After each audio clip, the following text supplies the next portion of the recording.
Hey friends, I'm Sharon Betters, and I am the host of this Help and Hope podcast produced by Mark Inc. Ministries. We are so grateful that you have joined us today, and we hope that as you listen, as you are encouraged and blessed and maybe better equipped to walk by faith or to help a friend, that you will share this conversation with others, that you will leave a review, that you will let others know that you like it. That's the best way for us to get the word out about our resources, and we hope that you will help us do that. Mark Inc.'s ministry is rooted in the vision of offering help and hope, especially to hurting people. And one of the best ways that we were helped after the death of our 16-year-old son, Mark, and his friend Kelly was by people who had suffered the loss of a child, who were ahead of us in grief's journey, and they willingly stepped back into their own sorrow to help us navigate the foreign land of grief and to encourage us that one day we would experience joy again. And we want to be those people to others. And we are so grateful for the many, many people who are willingly giving their stories, sharing their redemption stories on the Help and Hope podcast, with that same goal of calling back to someone who is hurting that there is hope and there is comfort and there is joy again. And one of the ways that they offer that hope is by sharing practical ways of walking by faith in broken places. And that's one reason why I really appreciate the conversation that I had today with Rachel Lewis. Rachel is the author of the book Unexpecting, Real Talk on Pregnancy Loss. And so we're going to be talking about pregnancy and infant loss, which are common, and yet our society shrouds them in secrecy and sometimes shame. Rachel says that our culture starves grieving women and the grieving dads of much needed support. Women can leave the hospital feeling like strangers in their own bodies, facing postpartum life without a baby in their arms. And often people who want to help say things that are not very helpful. And so in this conversation, you're going to hear Rachel validate the grief of bereaved parents. And she offers the hard-fought hope that she discovered during her journey. And you might say, well, what makes her a credible witness of this hope? Rachel has lost 5 children through various means of loss, but I think that makes her a credible witness. She offers very practical ideas on how to navigate the foreign land of grief, and she validates the unique, deep grief that child loss brings, not just to the mom, but also to the dad. And no matter where in the birthing process the child was lost. So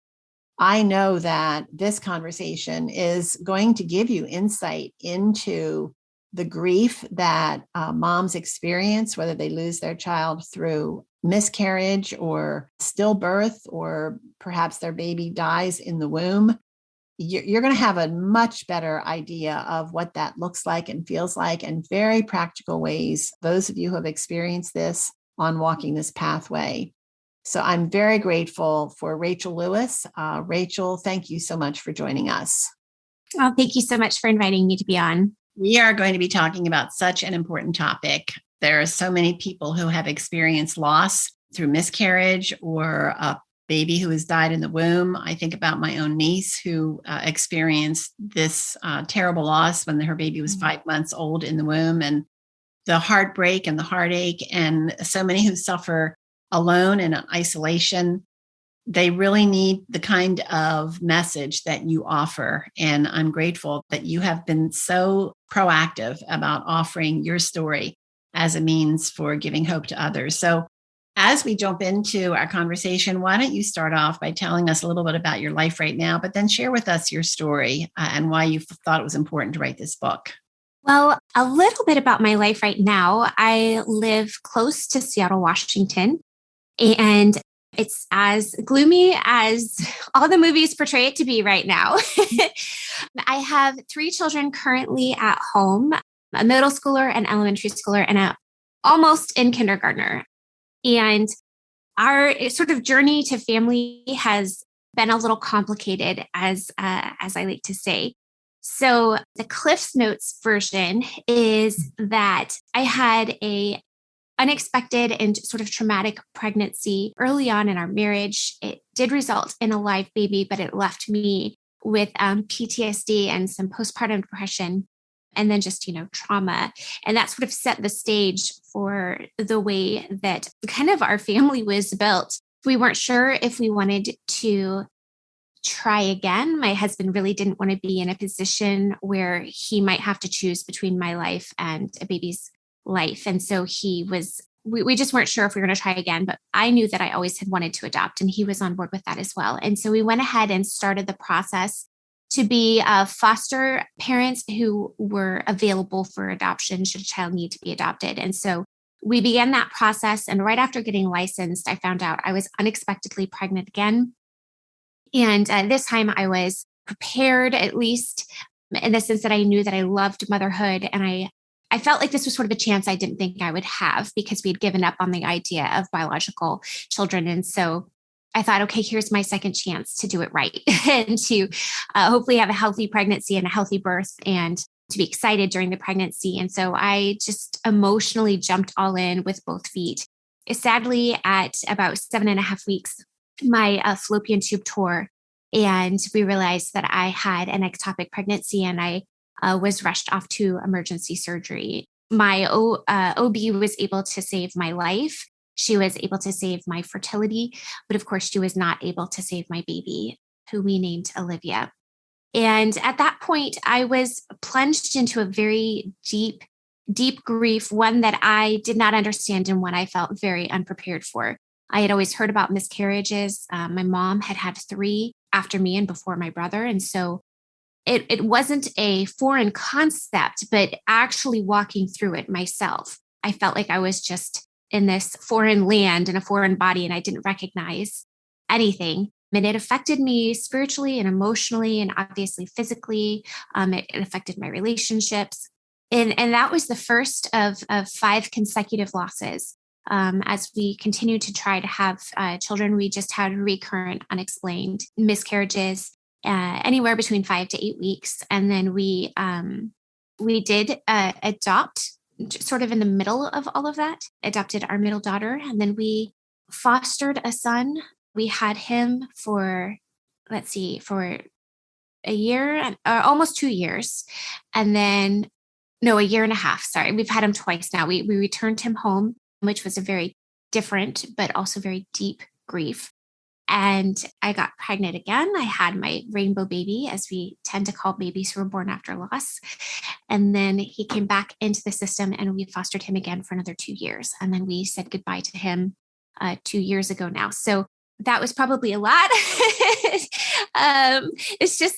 It was not a very straight journey. So one of the hard questions for me is anyone who asks me how many children I have, because that's a hard question to answer. But currently 3 children at home, a foster son in my heart, and 5 babies up in heaven, is what our family looks like today.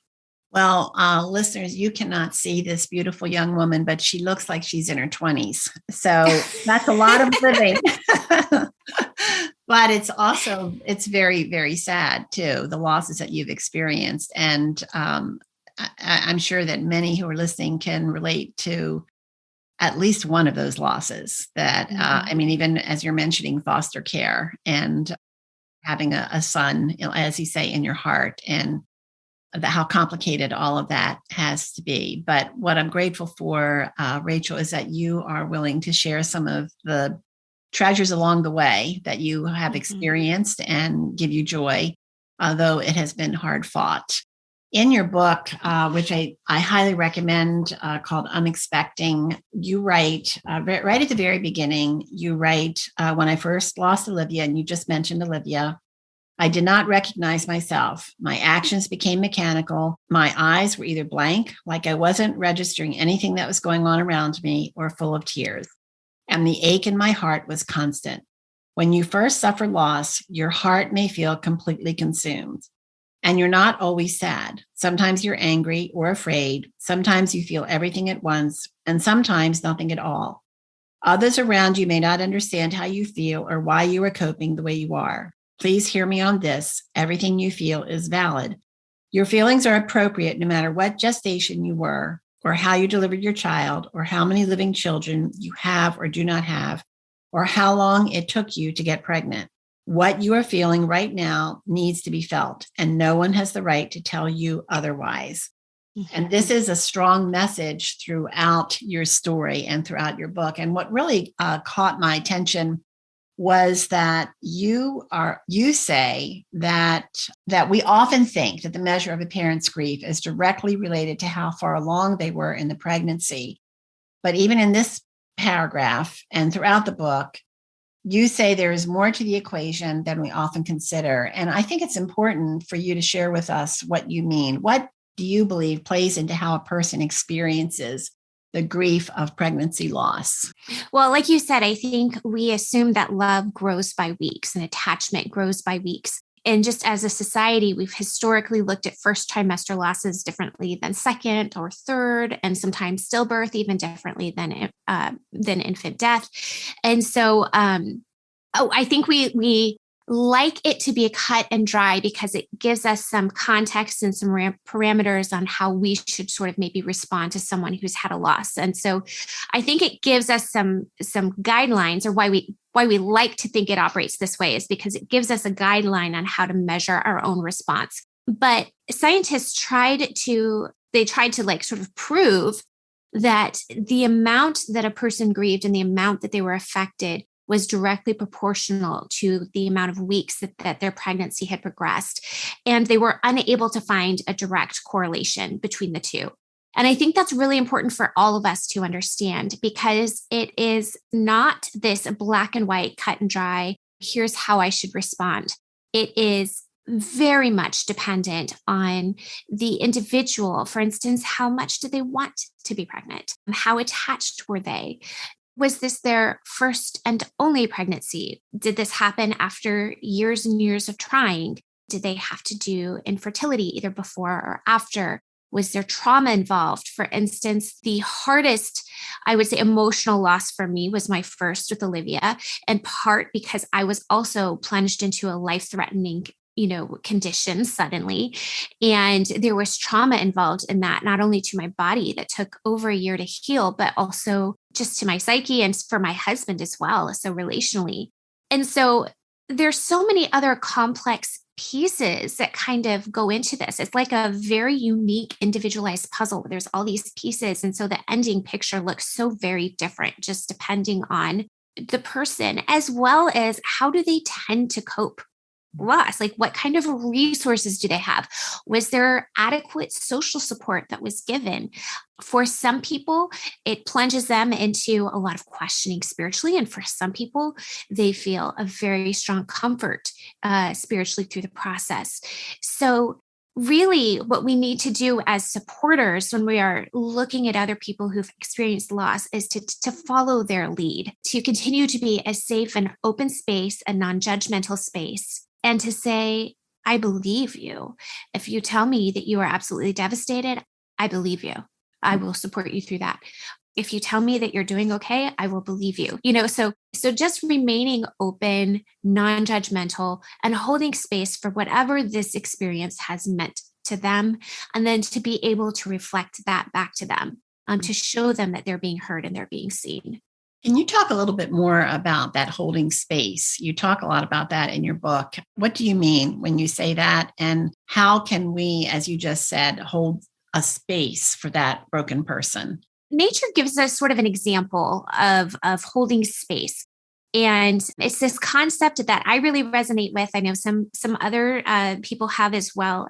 The example that we're given in nature is elephants, of all things. When a mother elephant is either in a compromised position, so whether they are injured or if they are giving birth and it's right after or during labor, all of the other elephants in the herd, what they do is they surround that laboring mother, and they've got their ears full out, they're shoulder to shoulder in a very protective stance against predators, so that other animals cannot take advantage of this elephant in a compromised position, in a weakened position. And that's how I imagine holding space to work when someone is grieving. And obviously in this book and in my message, grieving the loss specifically of a baby, is that they are in a very vulnerable position, and we can do the best that we can to give them the space that they need to take care of themselves and to provide some protection, support, to know that we have their backs, and to allow them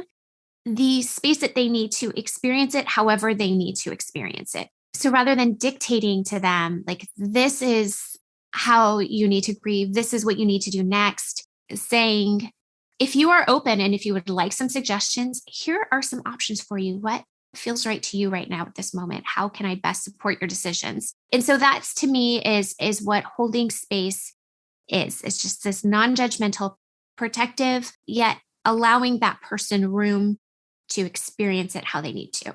I like that visual that of the elephants. That is very precious. I've read books about elephants, and they as a rabbit trail, they are amazing. And in almost their humanity, in their relationships and community and all of that. So we can definitely learn there. But I also like that visual picture of space too. When we lost our son, Mark, that was critical. I would talk to other bereaved parents, and I wanted them to tell me, this is what it's going to look like. This is how long you're going to feel this way. This is when you're going to have that feeling. And none of them would do it. They would not be specific. They might share their story, but they all encouraged me that this is unique. It's unique, just as you described earlier, to the relationship to your child, the age of your child, the circumstances, all of it goes in. And I think when we don't recognize that, we're really diminishing the value of the grief that the person is experiencing and the relationship that they had with that person. So what are some of the things that people can say that would diminish that space, that are hurtful rather than helpful? Some hurtful comments are typically called, they're platitudes, that easy answers to very complicated equations. The key about platitudes is that they are, so as supporters, we believe we are offering comfort sometimes when we give a platitude. And the reason for that is we look at someone's grief and someone's loss as a problem. And we believe that if we could solve the problem, we could give them comfort and make it better and make it hurt not so much. And platitudes give this appearance, this visage of being able to solve a problem. But what they actually do is they comfort us, the supporters, and they burden the bereaved.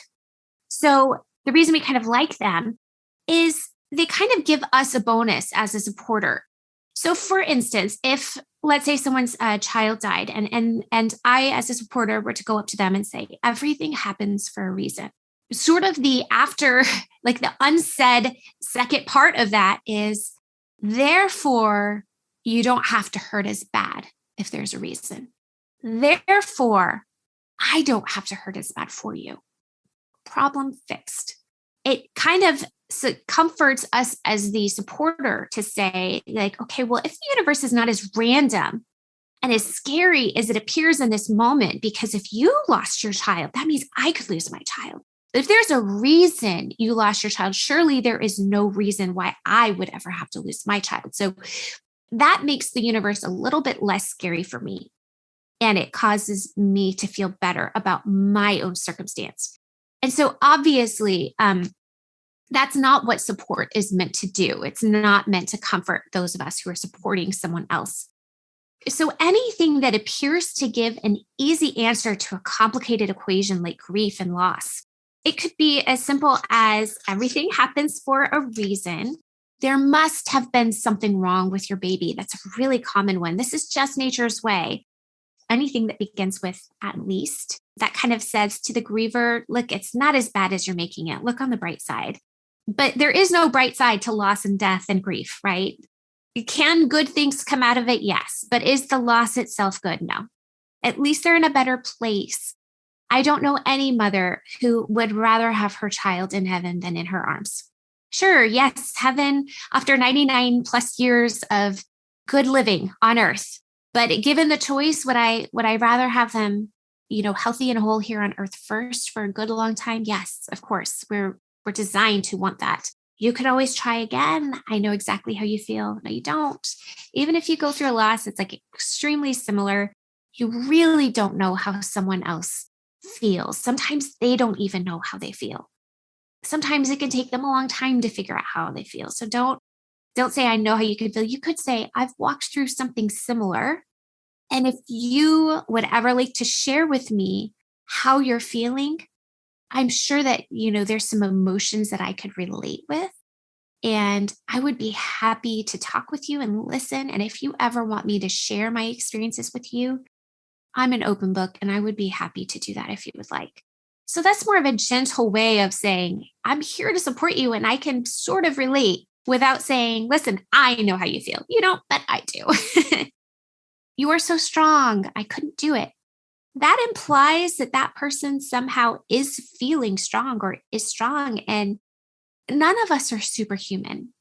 None of us are really designed to lose a child and to lose a pregnancy.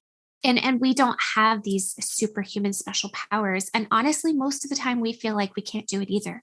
We just take that next breath because we have no choice. So those are just some of the things that people say that are not supportive. And it is really hard. I think it's hard for the people who are trying to figure out what to say too. I remember in our own experiences, the things you're saying, I've heard in the loss of our own child. And of course, they didn't help me. And I was sharing with a friend and she said, try to remember their intent. Their intent is to try to help you.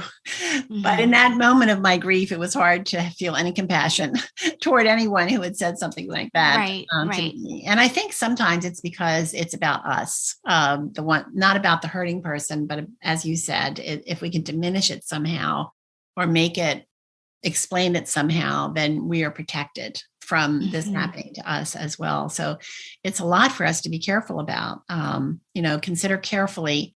I remember Hebrews chapter 10, the passage says, consider carefully how to encourage one another.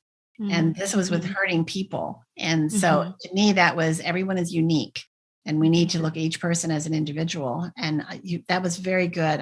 What you're sharing, I think is really, really helpful. One of the things that I think is a misnomer is that if your baby dies, then you're not a mother or a father anymore. And you're saying that's not true. You're saying that does not change that you are a parent. So how can that bereaved parent continue? Is there a way to parent a child that they've never even held in their arms?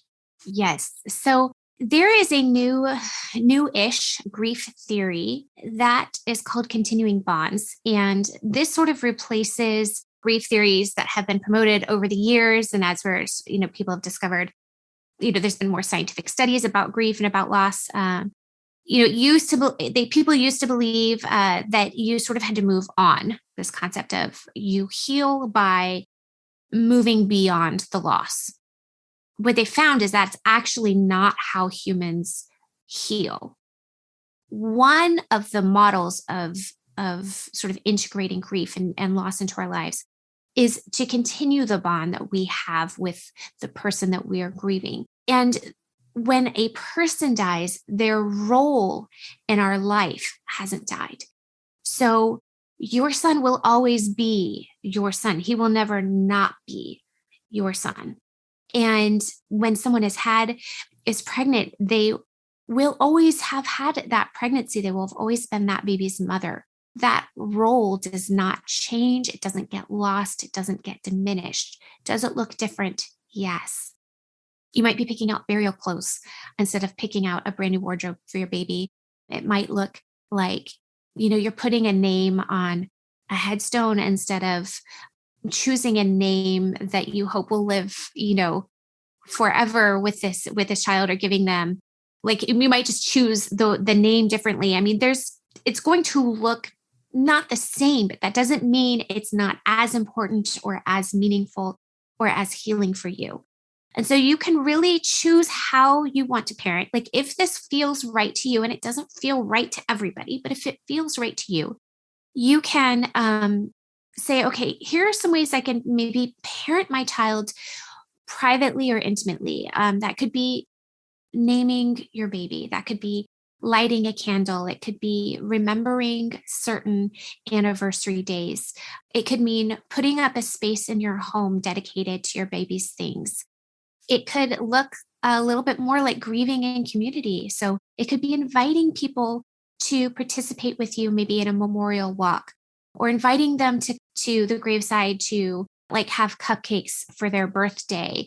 It could look so very different. And what's really interesting is in our Brave Mamas group, we have quite a few bereaved mothers, and it's always so interesting to see how they choose to incorporate parenting their child, whether that's getting a tattoo with their name or their handprint, or having a private place, or just even taking a moment within themselves to remember or to journal. It's just allowing that bond that we have already started, that attachment we have already began with our child, to continue, and to know that that is healthy, that is safe, that is one of the ways as we work through grief. It doesn't make grief go away, and it doesn't just move us past the loss, but it allows us to integrate the loss, integrate that person who is so important to us into our lives for the long haul. I love all those ideas. They're very, very sweet. And I love also the individual responses that we have the freedom, which, as I said earlier, you encourage bereaved parents to not to identify certain things as right and certain things as wrong, it's wherever they are at that point.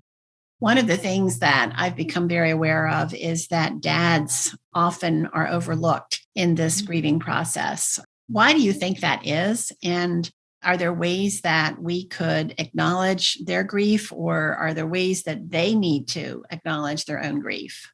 Well, I think part of the reason that we sort of look over a man's loss is, I think, just culturally, in Western culture, we don't make a lot of space for men to embrace the kind of emotions that come with grief. We often sort of, I don't want to say idolize, but we sort of put on a pedestal this idea of like a man's man, somebody who can be strong, who can sort of support the family, keep it moving forward. And we look at pregnancy specifically as a woman's issue. And we tend to think, okay, this happened to a woman's body, and therefore, the man was sort of waiting to become a father, but the mother was already a mother, right? And that's not not true, and not how men tend to grieve. And actually, it creates this sort of challenge for men, because they have these concepts, these sort of ideas and values that we hold them to, like keeping a stiff upper lip, so not allowing themselves to be expressive about how they truly feel inside. We want them to always protect, and pregnancy loss specifically is a kind of loss where a man feels incapacitated and powerless to help protect. I mean, they cannot protect the unborn child. They cannot protect their significant other from this loss and from this grief. And so it really sort of undercuts this value that they're often held to, that it was their job to protect their family. And it's also really interesting because men and women can sort of fall differently on a spectrum. There's sort of different ways to grieve. There's this intuitive grief, which is more how we as a society look at grief. It's more, how do I feel about my loss? And sort of exploring those feelings and talking about those feelings. And what do I like, wanting to sort of reach out and connect with other people around that loss. So that would look more like support groups, sitting around, talking about our feelings, talking about our experiences. So this is typically in Western society how we view grief and how we think it's appropriate to work through grief. But there's also, on the other side of the spectrum, there is instrumental grief. And men tend, not all, but some, all of us are always like, we're somewhere on this spectrum, but they tend to be more toward the instrumental side, which is, instead of what do I feel about my loss, it's what do I think about my loss? And it can be very like mental, like a process instead of a deep emotional process. And it also can be like, instead of how do I reach out and connect with other people? It could be, what do I do with this loss? At the beginning of my chapter on men, I talk about a man who had I believe it was a stillbirth. His significant other had a stillbirth, and he was deeply grieving his baby, and he didn't know what to do. He had all these feelings and didn't know how to move those feelings through his body. But sitting around talking did not feel like the right way to do it. And he just went out to his garage and he was just sawing. And there was no purpose. It didn't accomplish anything. There was no project. But he worked those feelings out through his, through his muscles, and like he converted his tears into sweat. And so it's this idea of like, he was processing and he was thinking and he was grieving, but to maybe his wife or a significant other may have gone out there and perhaps she's like, what are you doing? The last thing we need is another project in the house, right? Why would you choose to do this? Why won't you go to the support group with me? I mean, do you even care? Are you even grieving?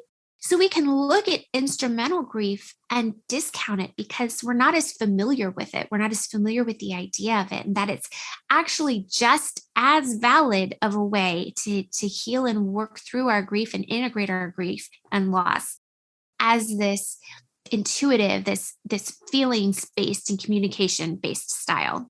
When we lost our son, Mark, a friend, their child had died the year before, their teenage son, and he wrote out rules for grieving and put them on a refrigerator. And the first one was allow your spouse to grieve their way. You're going to grieve differently. Don't get mad at them. Don't judge them. Let them grieve differently, because he and his wife had grieved so differently, and it had caused tension in their home. And he wanted to protect us from that. That was so helpful to me personally to remember that about my husband. I know that our kids were older and our son was 16. So it is a different type of loss. But grieving as a family can be so difficult, especially as we just said, everybody has a different way of grieving. But children, if you have young children and they were very excited about their new sibling, and now there is going to be no sibling, how do you help those children? What suggestions would you have for helping children understand what's going on? Well, I think the first thing for parents as well as the support circles to recognize is that there is no age that is too young to grieve the loss of a sibling.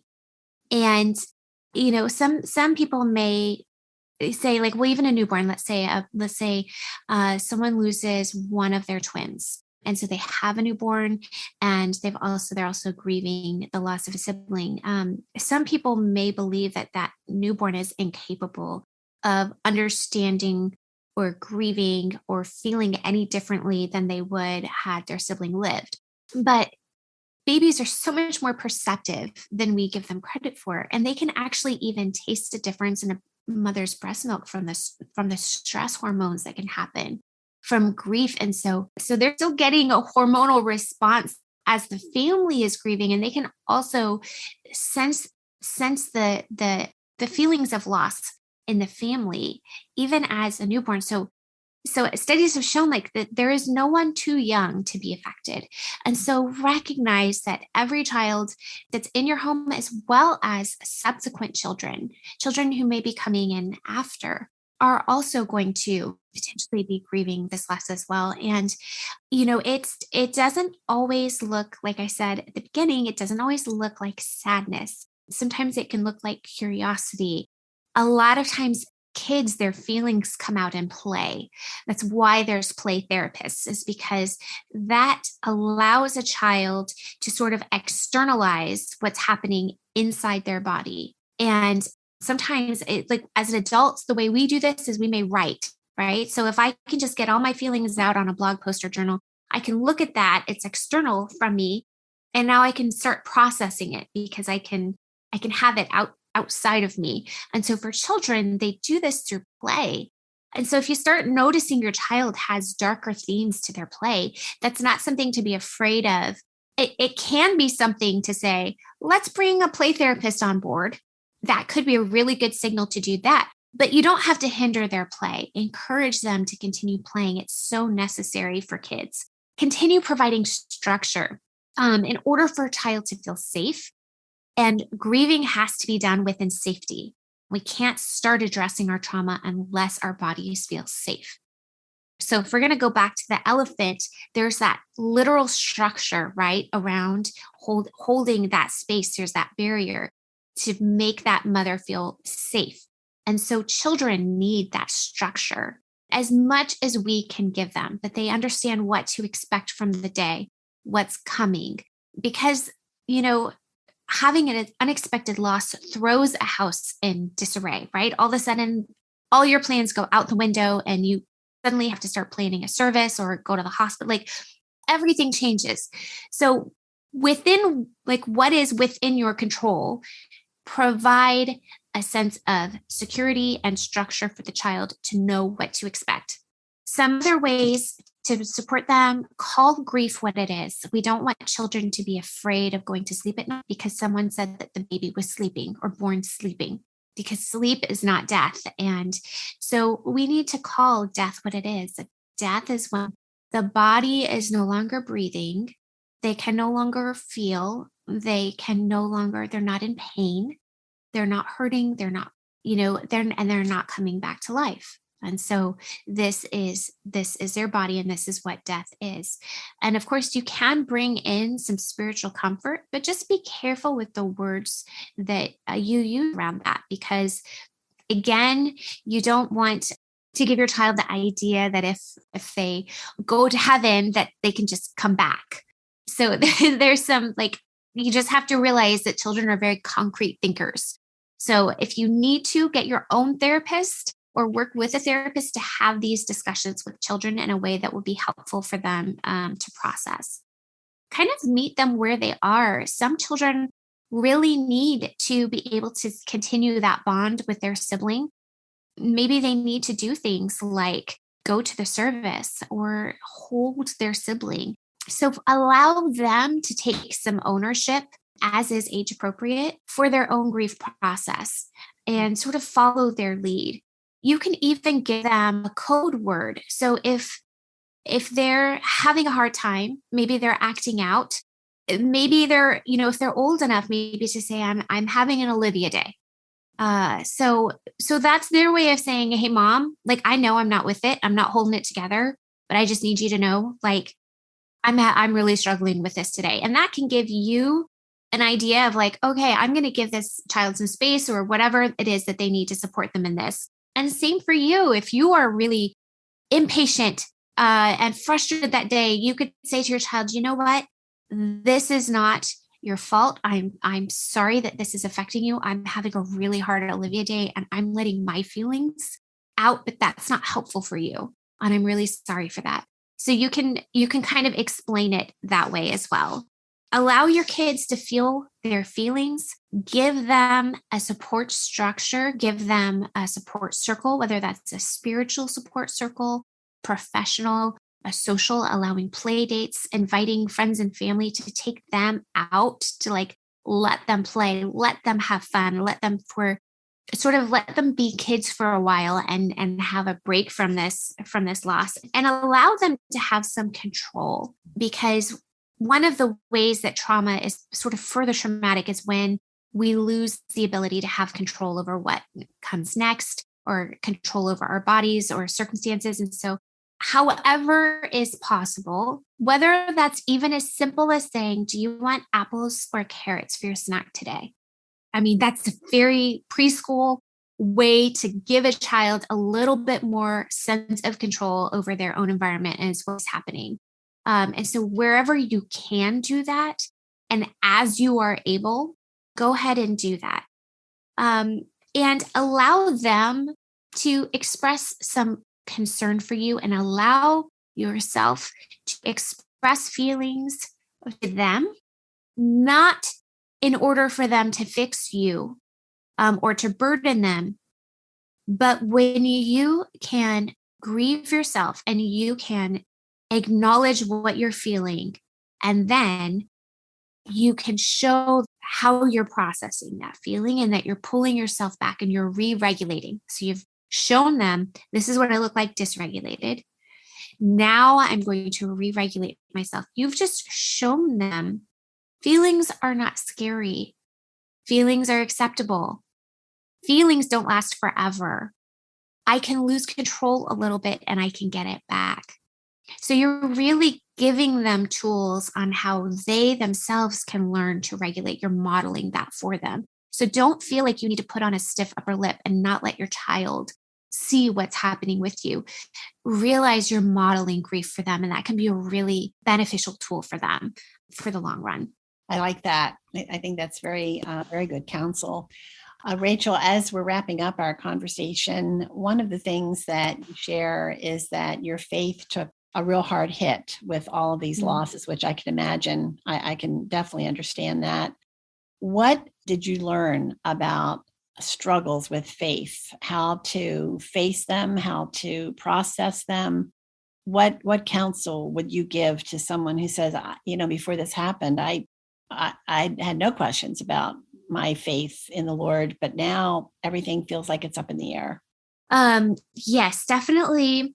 My life sort of up until the point of Olivia, I mean, even with my traumatic first pregnancy, even then that hadn't plunged me into sort of the depth of questioning and doubt that I experienced after our loss of Olivia. But up until Olivia, I feel like I sort of had a you scratch my back, I'll scratch yours kind of relationship with God. And that felt comfortable, that felt safe, that felt predictable. I felt like I had, to my knowledge, done most of the right things and had been compliant with the way that I was taught to be a good Christian. So, in quotation marks, good Christian.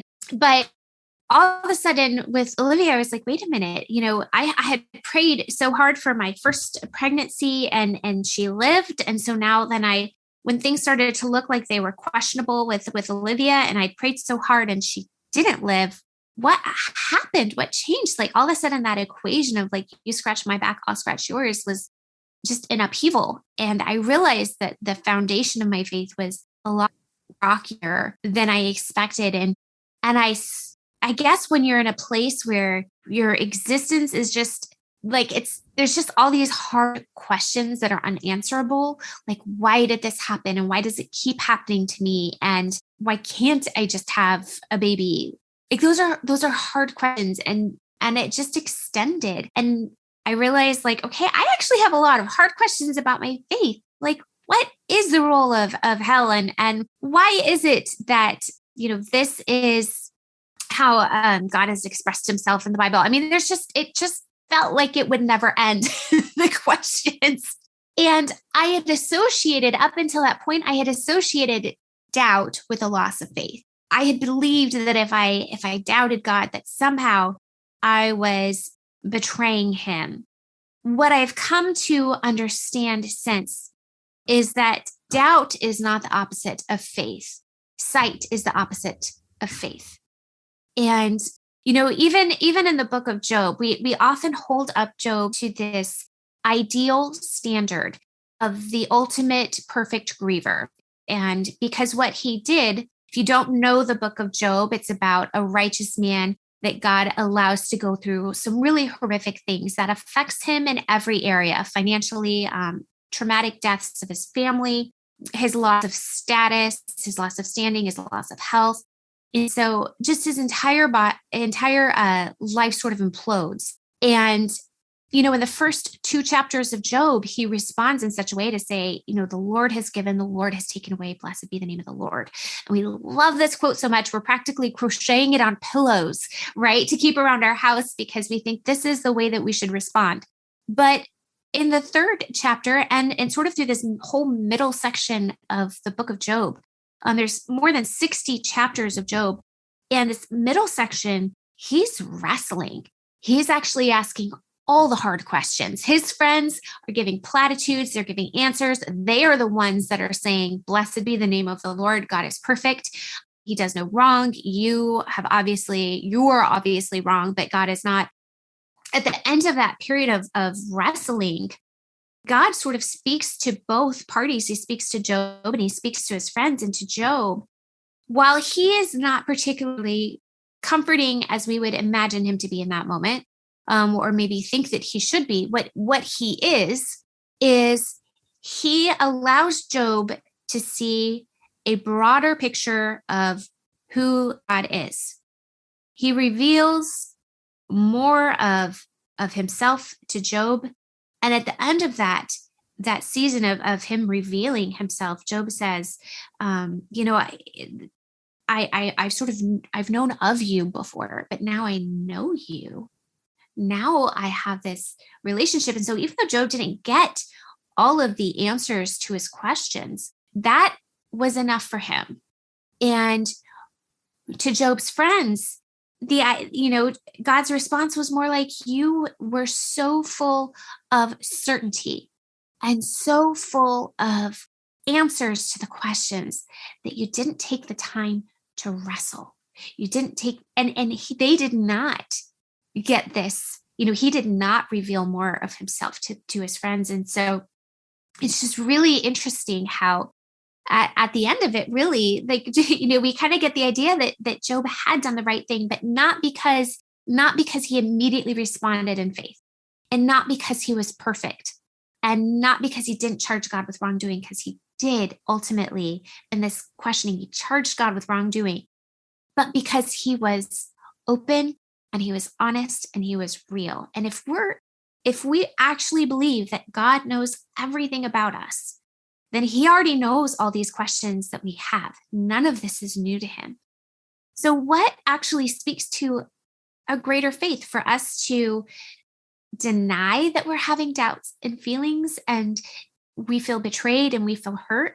No, that isn't, God doesn't look at that and be like, you're being truthful and honest, because we're not with ourselves and not with God. But if we're open and saying, okay, actually, I have all these questions, that is a greater show of faith in the relationship, because you're saying, you know what? I don't have all the answers and I don't know how to make sense of this. And I feel hurt and I feel betrayed. But obviously, I believe our relationship is strong enough that I'm choosing to go to you with it. So for me, I am not at a place where I would say I'm on the other side.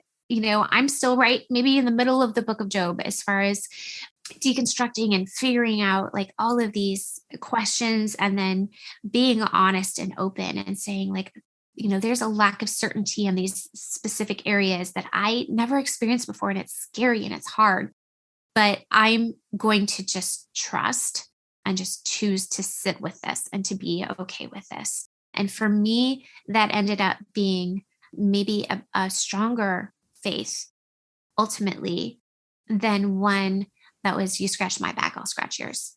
Well, absolutely. We're on the same page in my own grief journey. That's what I have concluded and learned. And I believe it's scriptural that lamenting is biblical.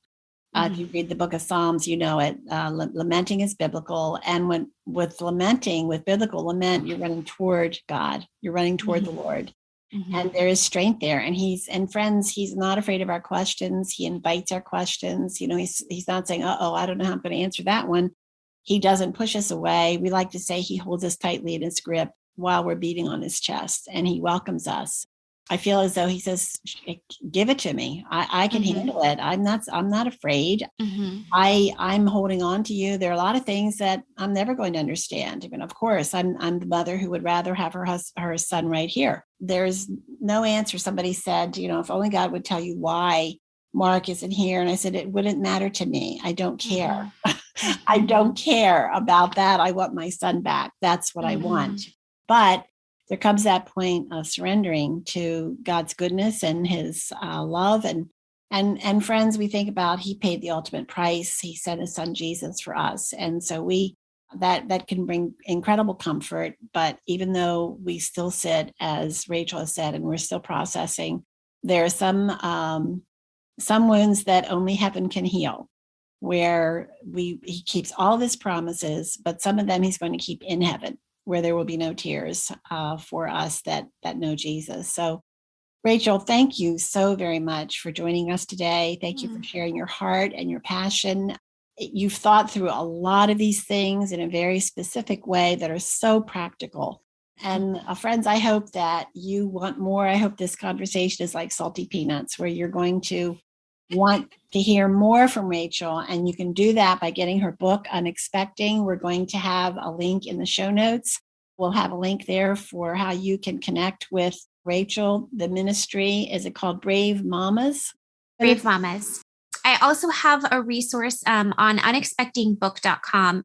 I'm imagining there's many listeners today who are listening in who have not personally experienced a loss, but they know someone who has, and they're hoping to learn something about loss in hopes of helping them. And so I created a specific resource for those of you who consider yourself supporters. And it's called How to Support a Loved One Through Baby Loss. And that's a free bonus chapter that's an instant download. So you could have that right now. If you just go to unexpectingbook.com, right on the homepage, scroll down till you see the bonus chapter. If you put in your email, it will email directly to you. That's fantastic. Thank you. I was not aware of that.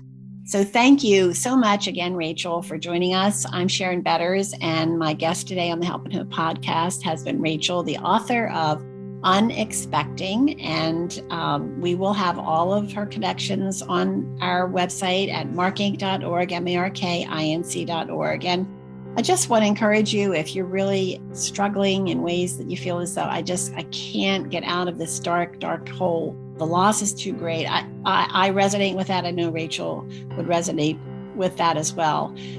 We have a ministry called Anchored Hope Biblical Online Counseling, and it is a service for people who just need a little bit more than maybe a friend has tried to help and it just hasn't been enough. And I would urge you to go to markinc.org and click the link for Anchored Hope and check out our counselors. They are all trained, they're biblical counselors, and they are eager to offer help and hope to you in your specific journey. So don't go it alone. If you are at that point where you feel as I don't even know how to hang on by my fingertips anymore. So go to markinc.org and check out Anchored Hope. Again, I'm Sharon Betters. Thank you so much for joining us for the Help and Hope podcast, and we look forward to being with you again. Thank you for listening to this Help and Hope podcast produced by Mark Inc. Ministries. Be sure to like, comment, and subscribe. Visit markinc.org, markinc.org, to find additional free resources on a variety of topics. Online counseling services are also available through Anchored Hope Biblical Counseling by visiting helpandhopenow.org. That's helpandhopenow.org. Download the Help and Hope app on your mobile device. Hope is just one click away.